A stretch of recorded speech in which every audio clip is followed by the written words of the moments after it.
Hello and welcome to another edition of Devlin's Pirate Radio Show. I am Devlin and I am here with another brand new episode that I think I have a couple of passionate topics I'm going to be talking about, and they're all over the place tonight. So after doing a show that was all focused on a couple of things last week, this is going to be all over the map. I'm going to start it with probably a very controversial topic that people just don't talk about. And I don't know, there's probably reasons for it. It's a very taboo topic, but it's something I think most of us can relate to. And, if it's a topic that bothers you, then by all means move to the next segment or fast forward or whatever you'd like to do. But I have decided I would like to talk about masturbating. It's a topic I enjoy. It's something, as I said, people don't talk about it, and I don't know, when people do actually talk about it, like if you get with a room of a couple people and, the topic just comes up and people start talking freely, I get excited because of the fact that it's taboo. And I like when you just suddenly get into conversations about it and stuff like that. I think we may have touched on the subject. Okay, everything I say is going to sound dirty. So when I say things like touched upon it or I enjoy it, everything about this topic is going to be dirty. So be prepared. I'm not planning to make these little puns. But anyhow, to me, it's the, I just get excited when people talk about things that I've talked in the past about how seem to be working on a sexless world. We're trying to make sex just be, something you do to have kids. It's just like the world's trying to get rid of sex. They're trying to make it not enjoyable. But I think masturbation is always something that's, it's something we all can relate to. We've all done it. Most have done it. I'm perceiving everybody has masturbated.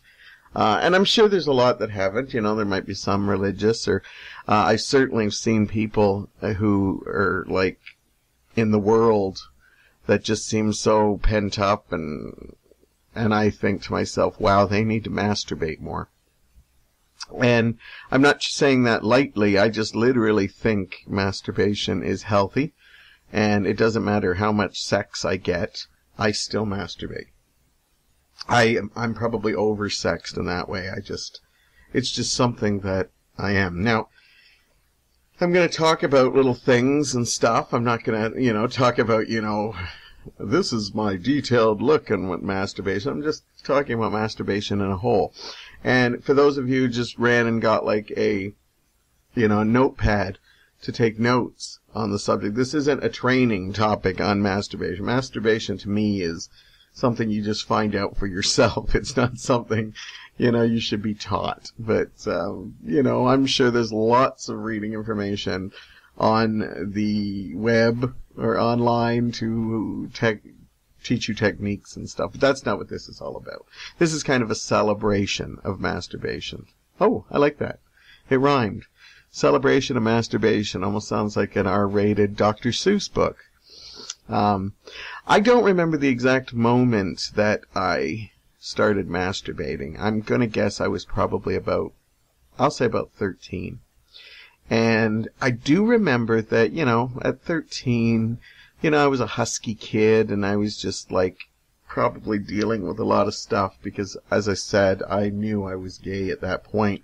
But I also knew, in my heart, I knew I was probably going to start dating women and I'm going to have a family. But even though men turned me on more, I'm going back to a time where you couldn't be as open. Now you see a lot of, teenagers that, are come out that's gay, and I think, they're incredibly brave, and we live in a world that, I'm not going to say, I know everybody says it's a little more accepting, but I'm sorry, there are places and people still out in the world that can ruin it for anybody.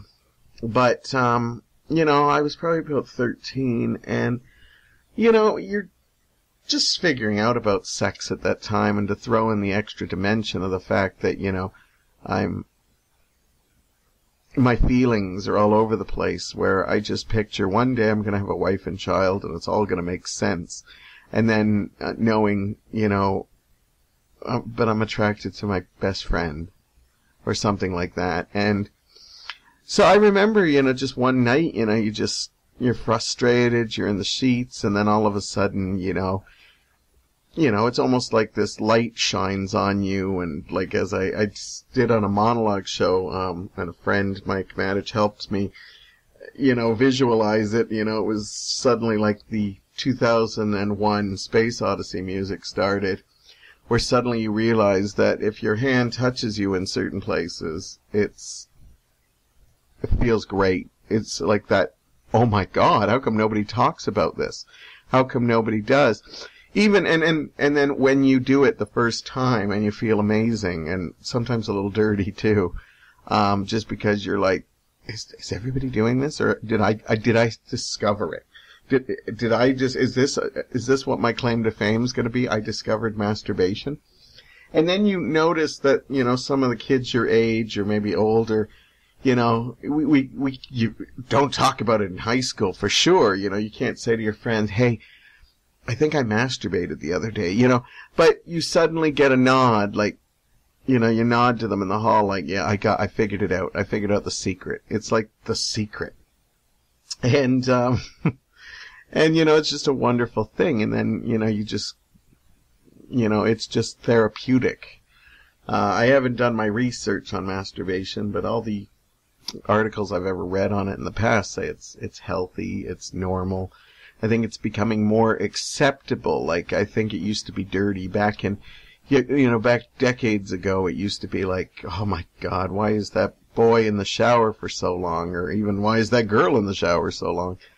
And now it's more like, okay, we realize that, he needs to do this. It's a part of growing up. She needs to do this. It's a part of growing up.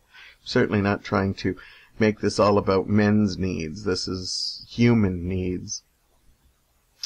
And I think people do it, I think some people, once they're in relationships, they stop.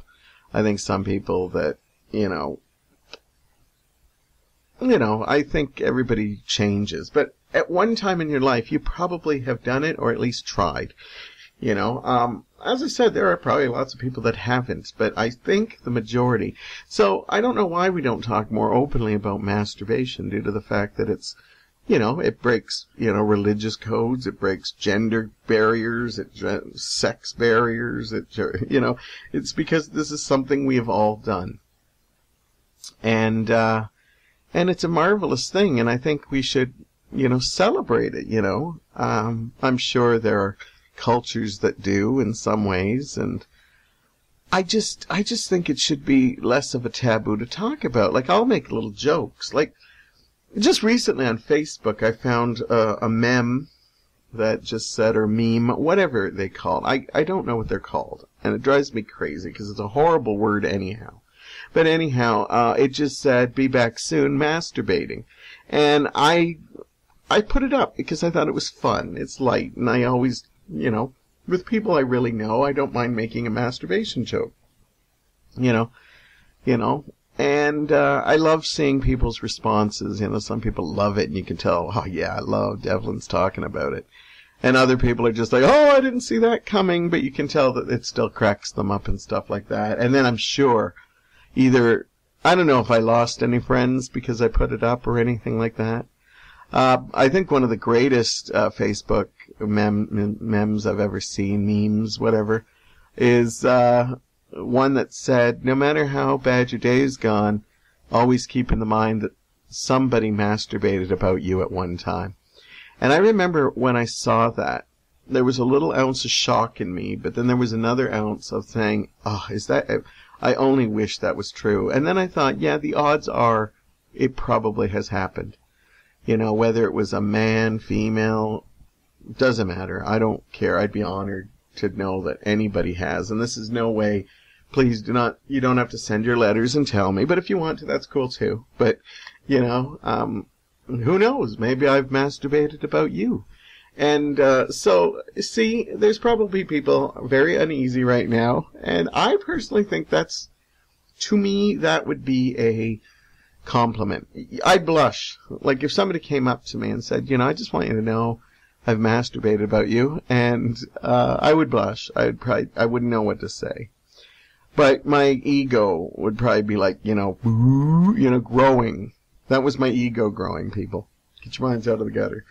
But depending on the person, that could be other things growing too, I guess. But, here I am talking about it, and just saying the words, I can tell this is probably going to make some people uncomfortable. A lot of people are probably to the next segment already. If you've made it this far, that's fine. But I don't see why it can't be. I just think it would be so much easier. Imagine, like, you're just sexually frustrated and you're hanging out with, friends, and then, it's just like, I'm going to just go, do you mind if I go masturbate? And then they're like, no, I get it. I have to do that too. Hey, why don't you stick around? Let's do it to each other. Now, in a perfect world, that would happen. And I'm sure it has happened. It has never happened to me. I can honestly say I wish that happened to me. Just because I wish I was that open. But honestly, I just think it's ridiculous. People nowadays, sex is a taboo as it is. But even at the time when we were, more sexually free and talking openly about sex, masturbation is still something that just it's like an evil topic. It's like, you just mention it and your family's on the phone, getting the exorcist to come down to get the demons out of you. And, I think it's a rite of passage, and I think a lot of young people are losing rites of passage. I think we start things way too early for kids nowadays. I've always thought it was, kind of weird when some families got their daughter's ears pierced as a baby. And I know some, what's the word I'm looking for? Some people just, that's what they do. It's part of their, traditions, their heritages. And then I have recently saw a little baby boy who had his ear pierced. And he was like literally a baby. And these people chose to give him an earring. Now, see, I even think it's weird when you see like a 9-year-old with a pierced ear, because I don't think that kids are that rational to, like, they probably want it. Yeah, I want a tattoo. I'm sure there's 6-year-olds that want tattoos. But I think this is a decision that needs to be made when you're a little older, when you become a teen or an adult. I also believe it's a rite of passage you're taking away from your kids. I think, when your son or even your daughters get some weird piercings as a teen, and then you're like, oh my God, why'd you go do that to yourself? Just being like, hey, we're going to be open family. You don't know that little baby boy wants an earring.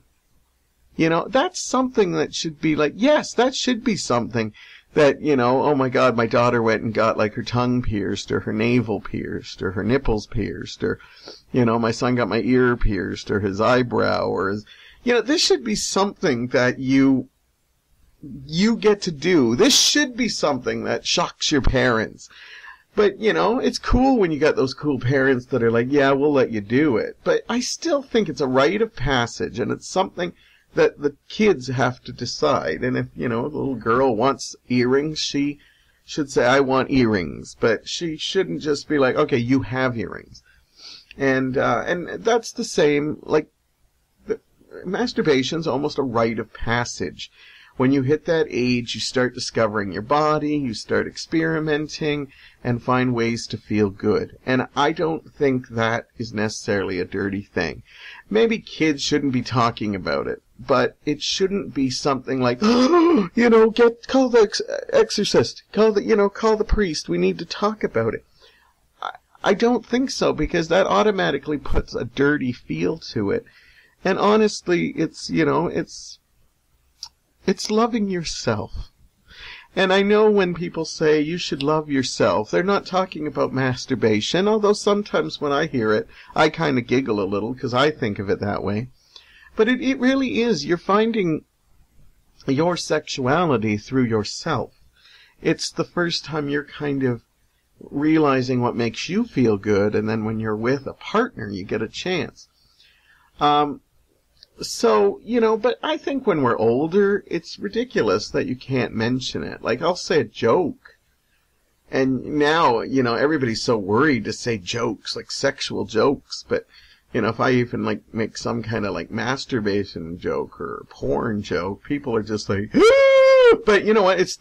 I like it because you can instantly tell the people you're going to get along with and the people you're not. Because, if you see the person that looks like they're about to fan themselves because oh my God, he said masturbation.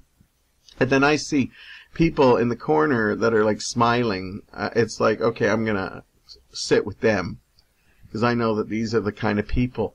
And, I used to be embarrassed to talk about it. As I get older, though, I think my embarrassment level has gone thing. I've also been very saucy this week. I've just felt very saucy. I've been, putting stuff on Facebook that is in my mind that doesn't necessarily usually go on, like little jokes that I find hilarious, but I know will be offensive to people. The way I see it is it's my Facebook. I get to do what I want with it and stuff. So I honestly think that, we should...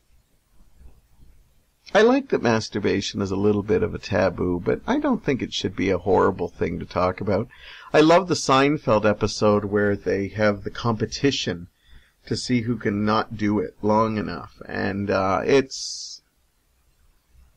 think it's great because it was one of the first times that, it was featured in a sitcom. I think they've dealt with it on stuff like Roseanne and other shows that kind of hinted around it, but this was the time that they literally just it was right there in your face. And I like that, even though I don't think they ever used the term masturbating. I don't think you can say masturbation on TV. But anyhow, I hope I haven't made people too squirmish during this, and if I did, you're probably already on the next segment, and I'm okay with that. But every once in a while, I do want to talk about stuff like this, because I think it's ridiculous. We should all be proud that we do this. We're not hurting anyone. We're not, and, this is, our way. And you're limited by your own, fantasy levels. It's just your fantasy levels, and that's it. And, that's one thing I like about it, because it's really intimate, and, you can go anywhere with it. And you're only limited by your own imagination. And, that might seem a little weird. But, everybody masturbates to different things. Some people use a magazine. Some people watch porn. Some people just think of other people, whether it's celebrities or if it's somebody they know in their lives, Whatever the case is, have fun with it, and don't be afraid. If it comes up in conversation, don't act like, oh my God, this is the most shocking thing that's ever happened, just go with it. You don't have to reveal big secrets. I've talked about 20 minutes here about masturbation, and all I've really said was that, I do it a lot. It doesn't matter how much sex I'm getting or stuff. It's something I still enjoy doing and will do. I hope to be doing it when I'm old and gray. I'd love for other people to be doing it with me when, I hope Mike, when he's old and gray, we're still doing it with each other. But, I don't want to go into our sex life or anything like that, so this is a good place to end it. And hopefully you made it through. Hopefully you made it through, and the next time you go masturbate, you'll think of what I said and just be proud and just go to town and just be like, yes, I am masturbating. I am. All right. I'm going to take a break, and then I'm going to change up the passion a little bit, and I'll talk to you after this break.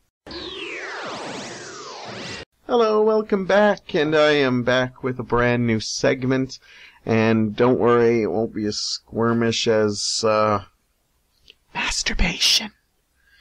I want to talk about a subject that I'm really passionate about, and I think the rest of the world is too, because it's just everybody's going nuts over this one way or another, and it is Batman vs. Superman. Dawn of Justice, the movie that recently hit theaters.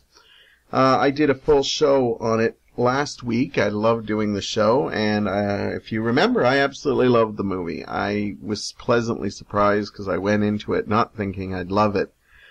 But the reviews are in, and it seems like critics really aren't fans of this movie. There's also some fanboys and girls out there that claim to not be fans of this. But on the other hand, there are many people who are passionate about this movie, thinking they got it right, or there might be some problems with it, but for the most part they got it right. The thing that bothers me most about this, and I wasn't even going to talk about this again because I've given Batman and Superman their due, but I'm so passionate about this because of the fact that I'm getting a little tired of how people are using their voices. As in, you know, if they hate something, they seem to be almost as passionate to try to get everyone else to hate it than if you love something. I remember there was a time when if you loved something, you just put it out there and just, you know, check it out. Now, I respect everybody's opinion, and everybody has an opinion, but it's just, I heard recently there is a survey or a poll or something, a petition, that's the word I'm looking for, of fans that are trying to get Zack Snyder out of the Justice League movies that are coming up. Saying that he fucked up Batman vs. Superman so bad that he shouldn't be allowed to direct those movies. My problem with this here is that it's like they're trying to speak for everyone, and I know a lot of fans that actually love the movie. And I have seen a lot of crap things that I think should never be sequelized or anything, but I've never stopped people from enjoying them. Now, if you, after Man of Steel, I was really not looking for Zack Snyder doing this, but I still wouldn't sign a petition because he has every right to show his vision. But the fact that now we have I'm going to say supposed fans, because I don't think you're really a fan when you don't just accept that some people actually like the movie, and you're just trying to stop it for other people. I think Batman vs. Superman was brilliant, and I just can't see hating something so much that you would try to stop it from others. It's like, you know, we are such good fans that we're going to try to stop this for you. And, like, to me, that's horrible. It's absolutely ridiculous. But I have some theories, okay? Now, first of all, I'm going to start with saying I respect everybody's opinion. If you didn't like it, you didn't like it. Okay? If you did love it, that's great. If you just kind of were in the middle, that's fine too. But I do have a theory why some people are not liking this movie, and I know people aren't going to like this because I'm going to be speaking an opinion. But the thing is I'm not stopping you from having your opinion. This is just my opinion on why I think people hate Batman vs. Superman so much. And number one is the week before Batman vs. Superman, Netflix released Daredevil Season 2. Okay, now Season 1 was considered to be such a phenomenal show. I've had mixed reviews for Daredevil Season 2. But what Daredevil does, because of the way Netflix releases TV shows, they put every episode on, and I know many people who binged watched those episodes. So that means they had 13 hours to tell a story. The next week, they go to a 2.5-hour movie, and all I hear is, the plot wasn't good. It was slow. They didn't, there was no development. Okay. So you just watched 13 hours of a TV show that had time, that could show every scene, that could actually take 20 minutes of Daredevil and Punisher talking. But now we have a movie that has a lot to accomplish in a 2.5-hour period. You see, we're in a time when TV shows like Game of Thrones, Walking Dead, are being revealed as some of the best entertainment out there, and I have to agree. But we're forgetting that movies have less time to create something. So now people are expecting that straightforward, this is going to be, we gotta have every magical scene you could imagine in it. So people would say, there's loopholes, there's not great dialogue. Well, you know what? When you've got a chance to do a 20-minute scene of dialogue, you're going to hit some magic moments. But when you have to just hit major points, the dialogue doesn't seem great.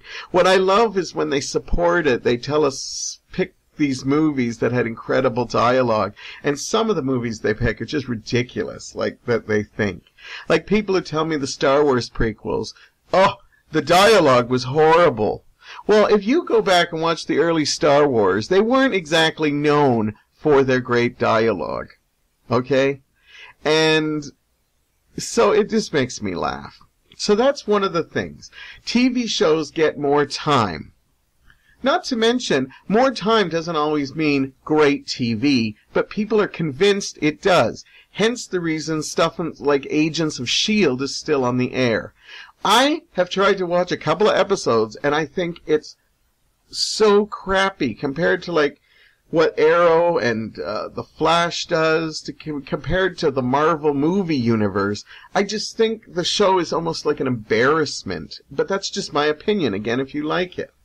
But once again, because this show now has 22 or 24 episodes to develop, people think, well, it's great storytelling. Zack Snyder had 2.5 hours to get a story together.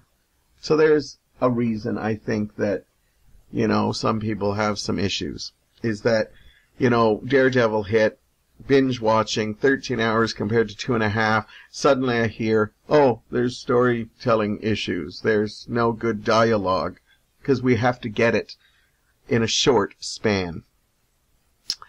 Anyhow. Other reasons I think could be a issue is the Marvel Cinematic Universe, which everybody is now trying to have their own.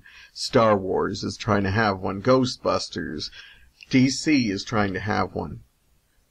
Marvel has done an incredible job. I don't think they've had a clinker of a movie yet. Though when people do tell me that Ant-Man was better than Batman vs. Superman, no. I can't go with that. And the reasons they tell me Ant-Man is so great, like the comedy scenes, like, I don't know, I'm just not a fan of, like, he's Hispanic and he's making bad jokes at his expense and playing up the character. I'm sorry, I don't find that funny, If you can be offended by Transformers having, black parodies, but apparently Hispanic characters being parodies of themselves, that's okay.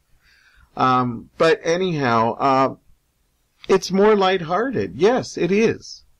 But I'm starting to see people complain about things in the Marvel universe just because people like to complain. Zack Snyder said we're going into this totally, totally dark.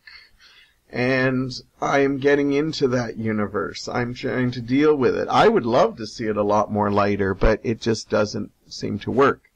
So, yes, they found a formula that works. DC's still looking for that. But, don't compare Marvel to DC. Give them a chance. And for Christ's sakes, DC has been around a lot longer than Marvel, and a lot of Marvel's properties are basically rip-offs of DC. So, let's give them some time to find their footing. Anyhow, another reason is misunderstand Superman. I've heard some complain that, well, okay, and there might be some spoilers here, so if you haven't seen Batman vs. Superman, some mild spoilers here. But one of the things I hear is that I see why Batman wants to fight Superman, but I hate that Superman is forced to fight Batman. I want to see Superman want to rip Batman apart. I don't want him to be forced to do it. Once again, this is people that claim they understand Superman. But Superman is not that character. Superman would not go in and try to pick a fight with Batman. Clark Kent may want to write a story about the Dark Knight and expose him as this vigilante, but Superman is not going to go and try to kill him or try to beat him up unless he is motivated or forced into it by Lex Luthor. Again, one of the reasons I relate to Superman is because people don't get him. And obviously, once again, they don't. And this is bothering me, because the more people do not get him, the more there is no way he can have a successful movie anymore, because people just want what goes against him. And I'm not even talking about Man of Steel when he does something that people were upset about. I actually thought it was justified why they made Superman go to the dark side. But there is nothing in this film that would push him to just want to beat up Batman for the sake of beating him up. He would have to be forced. Moving right along. Other reasons, and this is the big reason, I should get to it right now, is we have become in a society of spoon-fed entertainment. One of the big things I hear about Batman vs. Superman is that there's so many plot holes. There is so many loopholes. Well, you know what? The Dark Knight has a huge plot hole in it, and people still regard that as the greatest superhero movie ever made. But if you go back and rewatch it, there's literally a scene where Joker is in a room with a whole bunch of the top millionaires in Gotham, and after Batman rescues Maggie Gyllenhaal's character, they basically go to the next day and you never find out what Joker did or did not do to any of those millionaires that he had at gunpoint. It's a huge loophole that to me is really bad storytelling, but still it's revered as awesome. I hear there are a lot of loopholes and stuff, and this is where it drives me crazy. I think of all the movies in the past that are just riddled with questions, and they made them in a way that your mind makes the answers for you. But now we live in a world that is all spoon-fed entertainment. We don't write them. It's, three people don't go into a room and write a script anymore. It's basically they write a script, then they reanalyze it, then they get other writers to write it. Now, I want to say it comes because of Pixar, Disney, even like something like the Harry Potter movies that just were wonderful when they started, and then by the end, in my opinion, I feel that it was absolutely awful. I think the Half-Blood Prince and the Deathly Hallows 2 are two awful, awful films. And the fact that the Harry Potter movies are revered as solid entertainment when there are so many problems with these movies, they basically... I tip my hat to J.K. Rowling for getting 7 books made of a story that could have been wrapped up in 3. In fact, if you think of what the initial story to Harry Potter is, it could have been done in 2. But the fact that she stretches this out with so many subplots and stories, and the movies just pick and choose what they want, so it makes it even worse. But Pixar is also, they've made some of the most wonderful movies, and don't get me wrong, I think they still do. I personally am having problems with the last couple, and I think Disney Animation with movies like Big Hero 6 and Zootopia and Frozen have now found out how to make these movies. And I think those 3 movies have been better than the last couple that Pixar has released, and that includes Inside Out. Because basically Pixar uses a committee. And you saw it with Star Wars Force Awakens, too. Disney's using this in all avenues, now that they've found out the formula. Basically check-marking off everything they need to make a movie. And sometimes it works, and sometimes I don't want to swallow the Kool-Aid. But basically, we try to get as much information in the movie as possible, because people are just not capable enough to answer questions. They have no imaginations anymore. You know, we come from a video game thing which is so detailed and stuff, but basically the detail is in all the angles that you can shoot at or walk in or play. But you're just moving to next storyline, next story point, next story point. And if you don't have that in a movie anymore, people get lost easy. And I call it spoon-fed entertainment. Or we make movies not by creative writing anymore. We make them by committee to figure out what's the best thing to do. Then we get the writers to do it. And then I think this is a horrible way to do things. Zack Snyder put scenes in there that, you know, why does Lex Luthor act the way he does? Why do we need motivation? You know, I think one of the worst things, and I'm sorry if I'm all over the place, I love the original Halloween. And in Halloween, there is never a reason why Mike Myers kills. He's a little boy that kills and then winds up in a mental institution, and while he's in there, he still just wants to kill. There's no motivation for it. It makes for a scary movie. There's never any answers. We never saw his parents drop him on the head. Then when Rob Zombie made that horrible remake, they basically tried to explain that, well, it's just in his DNA and he had to kill small animals and stuff.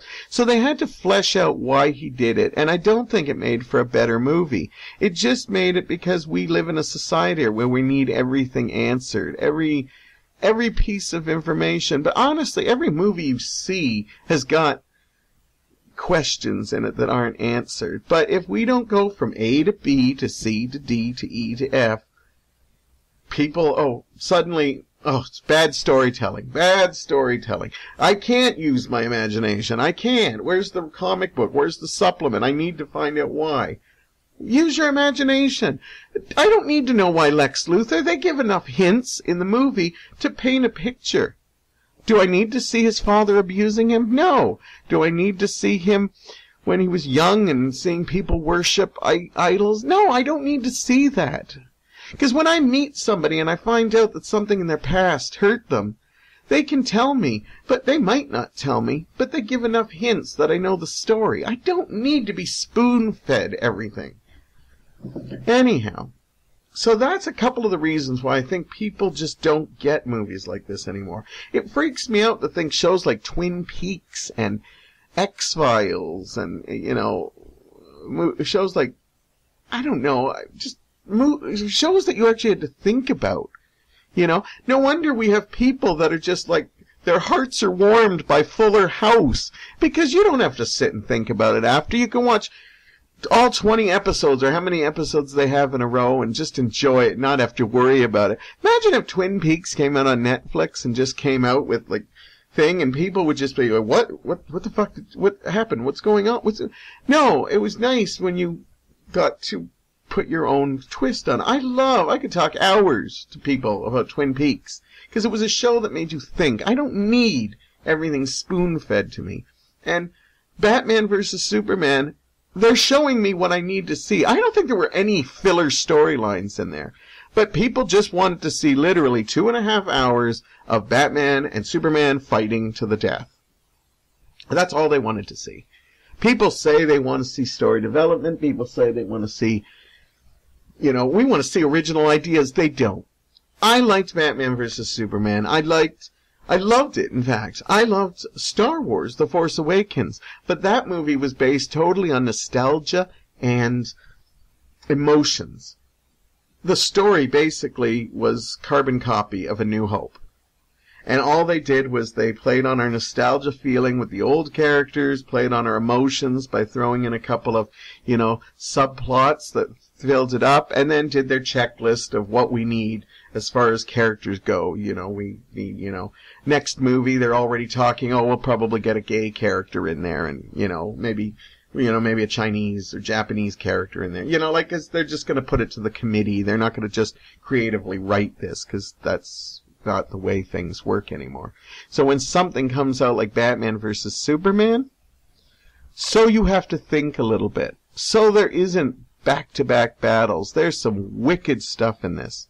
And anybody who gets Batman and Superman just relished this. They just relished every part of it. Anyhow, enough talk about that.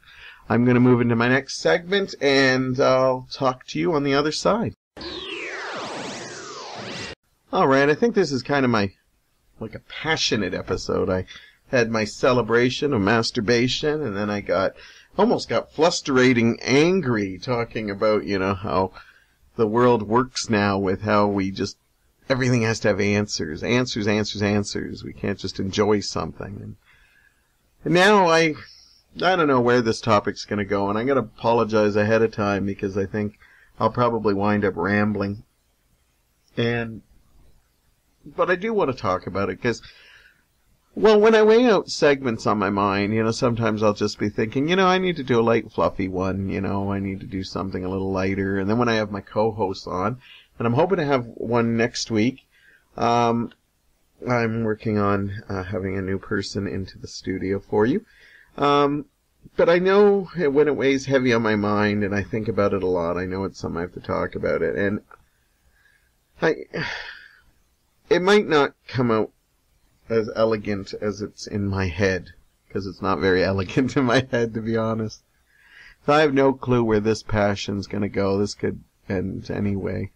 Be warned. Could be some tears. I'm going to try to hold it together. So I recently posted on my Facebook that I'm slowly coming to terms, and I've known this for a long time, but I'm trying desperately to work with it, is I don't think that I fit in to this world. Now, usually when I post things, now I put a positive spin on it. I don't want you to just think I posted that. I actually posted, I'm coming to terms with the fact I don't fit in this world. I don't know if I was meant to be born in a different decade or a different era. If I was, made to be born way in the past, or if I was supposed to be born in another dimension or another galaxy. But I think I just don't feel it. Now, the positive spin I put on it was that I do feel welcome, and I feel like I fit in to other people's worlds, and some have invited me into their worlds, some have even invited me into their hearts. Some really close friends. And I love getting responses of people telling me to just be myself, don't worry about fitting in. Other people have posted beautiful responses about how nobody really feels like they fit in. And that's all well and good, but I sometimes don't think this just might be an ego thing, and everybody wants to feel different. I don't want to feel like, everybody feels this way, so it's okay. Because I have a hard time doing that. I have a hard time, I see people and they just seem to get through life and, this is what they do, they have a checklist, go to school, fall in love, get married, have kids, pick out a hobby for when the kids grow up and want nothing to do with you anymore. And it's beautiful, but I never had a checklist, so I've always been erratic. My checklist so far, if I had to follow it, isn't a checklist, but this is my life kind of went, barely finish high school, get into a job, go through a dark period, consider suicide, realize I'm gay, come out, make lots of friends, find improv, find, love, you know, here I am, 48, and I have moments where I still feel like I don't fit in. But it's not just a case of fitting into society. And I know I don't fit into society. I see how society's going. And I thank all the people who tell me that every once in a while I have to step away from Facebook or not read the news or stuff like that. And I've been doing that. I've been trying to. Even if I go on Facebook every day, I don't post every day. But when I see stuff people post and talk about their life, it seems like if they are going through not fitting in, they do a beautiful job of hiding it. And, you know, and I am having a hard time with that. And last year when I was falling apart, I think I talked a couple times about becoming a recluse. And although, you know, mostly this week I've been feeling a little saucy, a little great, awesome. I don't know. I find that now I'm recording this, I'm kind of thinking the recluse thing might happen again. Because I think right now I'm doing fine. You know, my new job's going well. I'm frustrated there. I love my job. I wish I was closer to people there. But people have warned me that that's not a good thing, or people shouldn't be close. But I just don't see how you can be with people and not be reacted or affected by them. And people just seem to be able to just care without really caring.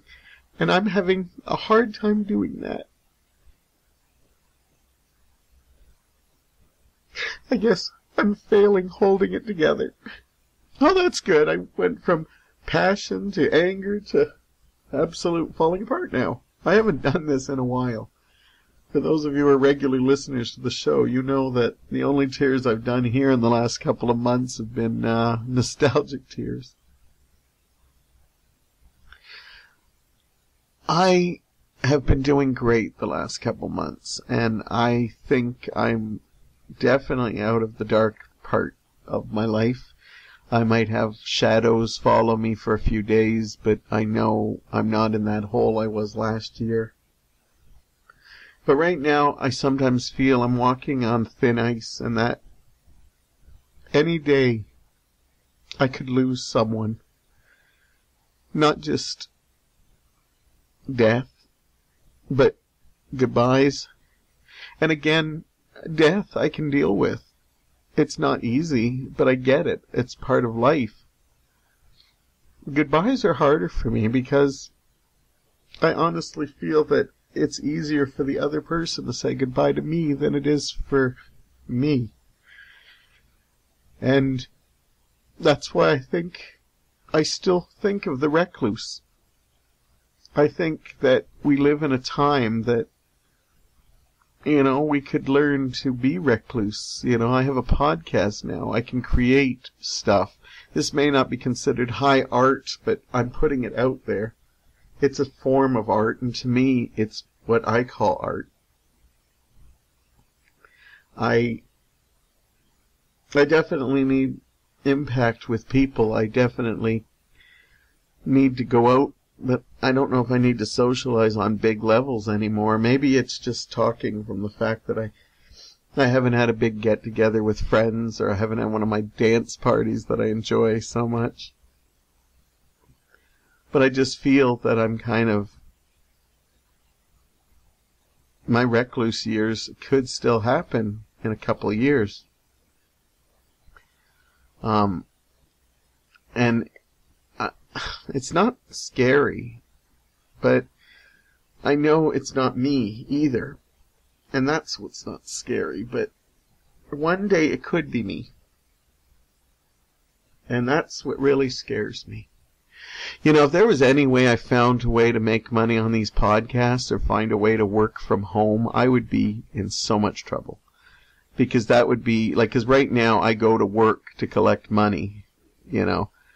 And as I said, there's a couple people at work I talk to and I'm friendly to, and it's nice, but these are people that I can't see myself becoming friends with, or they wanting to become friends with me.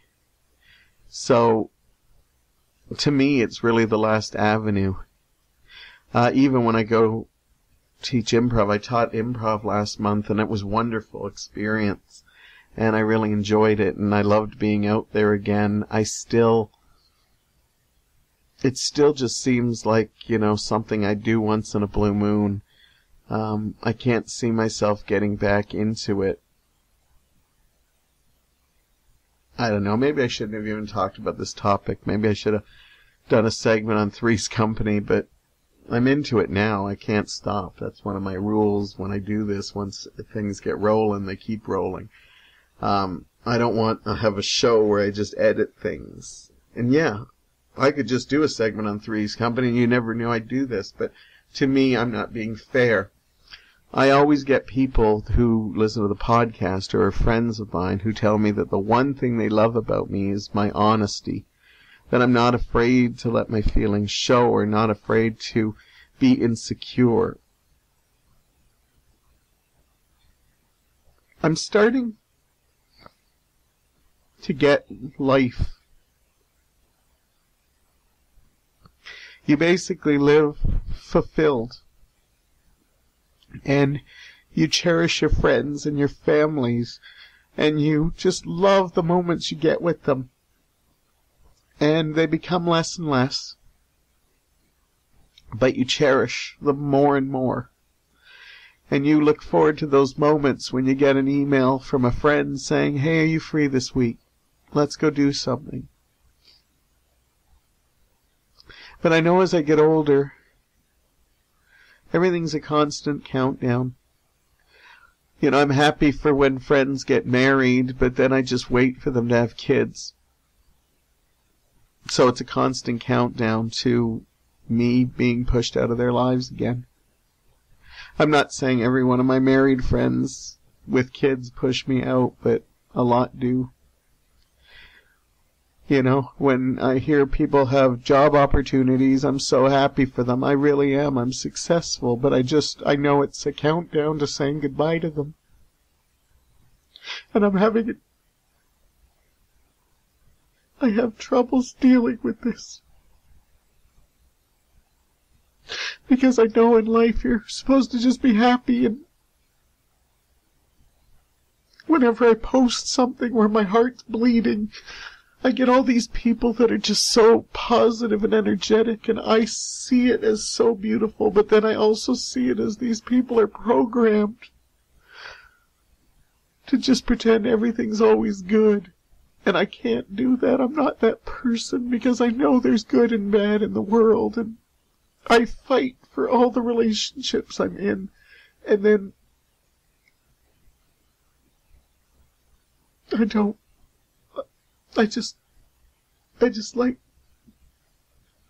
know what to say. I feel like I wish I was a real DJ right now. I'd put on a record or something, or get Corda to edit a record in here. But again, I don't. Well, I did tell you that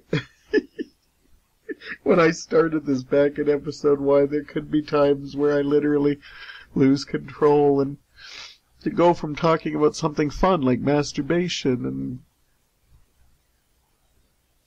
the only reason I chose to talk about this is because it's slowly been in my mind, and I try to fight it, and I try every day. I wake up thinking, okay, today's going to be the day where I'm going to be positive, and I'm going to start letting everything just roll off my back. I'm going to be like, great, you had kids, I'm so happy for you. Okay, I might not see you for 14 years now until they grow up and don't want anything to do with you, and then you're going to call me back, and I'm going to smile and say thank you for being back in my life. Though I don't understand why I couldn't have been in your life while you were having them. I think it's a good thing to show your kids that, hey, you have friends. But I was saying, I'm starting to get how life works, because you cherish these moments with the people you love. then you either choose to continue going forward, as in once people leave you, you continue to meet new people, and you cherish them, and then you get chances to be with the old friends once in a blue moon, and you cherish that. Your heart slowly gets scarred, but you get to the point where you just keep moving on. And then when death comes knocking on your door, you're ready for it, because it's not just you're ready to end it. You're ready for the hurt to go away. And that's why so many people are like, okay, yeah, I'm ready to die now. It's been a good life. It's been that. Because by that point, you've just been so torn apart that you welcome it. You welcome it.